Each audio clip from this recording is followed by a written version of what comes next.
na na. Na na na na na. Start a better way. You'll be alright, alright, alright. And there is Mr. Body Snatcher Dillian, the Body Snatcher Whyte, as he states that we want to knock each other out, and I would love to retire him. And let me counterpunch. I think I've did a video on this last week or early last week before last on Dillian. And Dillian, honestly, it's like people get caught in like time warps in just certain avenues, and they only think that they can go down that one way, you know. And Dillian has a lot of good fights. I mean, he was going to fight Joe Joyce. He always been after AJ. Tyson was recently the last person that beat him. Tyson, the Gypsy King Fury. And I'm thinking to myself, with all these opportunities, why is Dillian still wanting AJ? Like, I can understand eventually, but he's been waiting around a minute, like, and saying the same stuff. Like, okay, well, hey, I think I can do this and I think I can do that. But it's like, dude, you got a lot of other fighters out there. AJ shouldn't even really be on the radar unless Dillian Whyte is thinking about retirement himself, because in the last caption, the last post that he had, he said, I think AJ's done. And again, I was like, well, why would you want to fight someone that's already done? That, kills your credibility if you fight him and beat him, right? So the rematch thing, it just shows you what happens if you lose the first fight. He lost against AJ.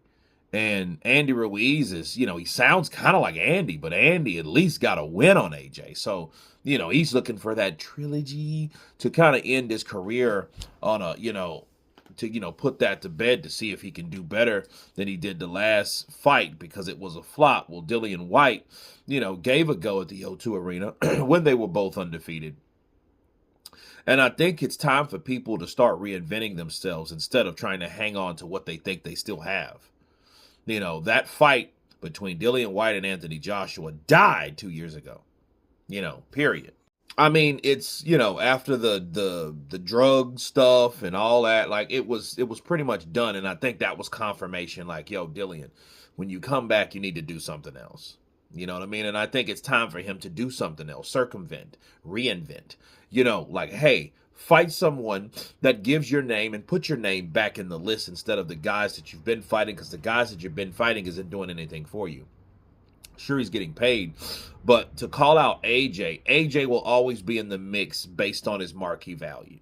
He will always be in the mix unless he wins like another fight again, and then he may be finished. But like, even so, fighting or calling out AJ is not the best route. It's called, hey, let me show you guys what I can still do by knocking some of these young guys out. Jared Anderson has called out Dillian Whyte a couple years ago and said, hey, can you please feed me this bum? I would like to see a fight like that. It's time for Dillian Whyte to start taking on some of these new challenges and getting them mixed with everyone else. I think that's only fair. Versus, hey, I just want AJ, and AJ, I think he's retired. AJ, I would love to retire him. AJ's this, AJ's that. Like, listen, what about Dillian Whyte? What is Dillian Whyte going to do to show everybody that he is still the guy, the body snatcher? You know what I mean? That knockout of Derek Chisora was a long time ago.